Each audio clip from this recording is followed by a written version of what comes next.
میں نے انہیں کبھی نماز پڑھتے نہ دیکھا، قرآن لیٹ کر پڑھتے تھے اور بے ادبی سے اس کے ساتھ سو جاتے تھے۔ لوگوں نے ملامت کی تو اس پر کاغذ چڑھا کر کہہ دیا کرتے تھے کچھ نہیں، قانونی کتاب ہے۔ جھوٹ تو خوب نبھاتے تھے۔ حدیث بہت پڑھتے تھے اور لوگوں سے بحث کرنے کے لیے عجیب عجیب حدیثیں ڈھونڈ کر حفظ کر لیتے تھے اور سنا کر لڑا کرتے تھے۔ ان کی حدیثوں سے لوگ بڑے عاجز تھے۔ قرآن کی آیات بھی یاد تھیں اور بے تکان حوالہ دیتے تھے۔ شک کرو تو سرانے سے قرآن نکال کر دکھا دیتے تھے۔ حدیث کے بڑے مداح تھے اور امام حسین کی شان میں بکواس کیا کرتے تھے۔ لوگوں سے گھنٹوں بحث ہوتی تھی۔ کہتے تھے میں نے خواب میں دیکھا کہ حضرت امام حسین کھڑے ہیں، ادھر سے یزید لعین آیا، آپ کے پیر پکڑ لیے، گڑ گڑایا، ہاتھ جوڑے تو آپ کا خون جوش مارنے لگا اور اسے اٹھا کر سینے سے لگا لیا۔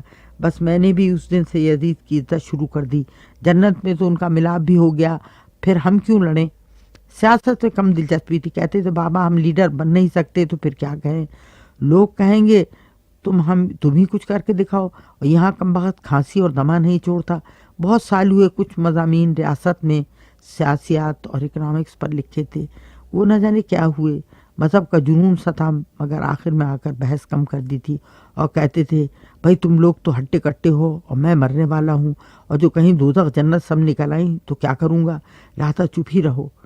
پردے خلاف تو کبھی سے تھے، مگر آخر میں کہتے تھے یہ پرانی بات ہو گئی، اب پردہ روکے سے نہیں رک سکتا، اس معاملے میں ہم کر چکے، اب تو نئی پریشانیاں ہیں۔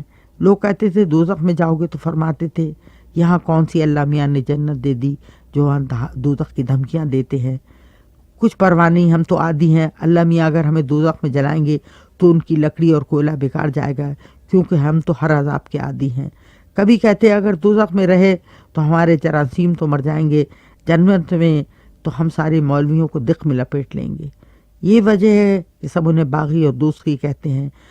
وہ کہیں پر بھی جائیں میں دیکھنا چاہتی ہوں کیا وہاں بھی ان کی وہی قینچی جیسی زبان چل رہی ہے، کیا وہاں وہ حوروں سے عشق لڑا رہے ہیں یا دوزخ کے فرشتوں کو جلا کر مسکرا رہے ہیں، مولویوں سے الجھ رہے ہیں، یا دوزخ کے بھڑکتے شعلوں میں ان کی کھانسی گونج رہی ہے، پھیپھڑے پھول رہے ہیں، فرشتے ان کے انجیکشن گھونپ رہے ہیں۔ فرق ہی کیا ہے، ایک دوزخ کے دوسری دوزخ میں دوزخی کا کیا ٹھکانہ۔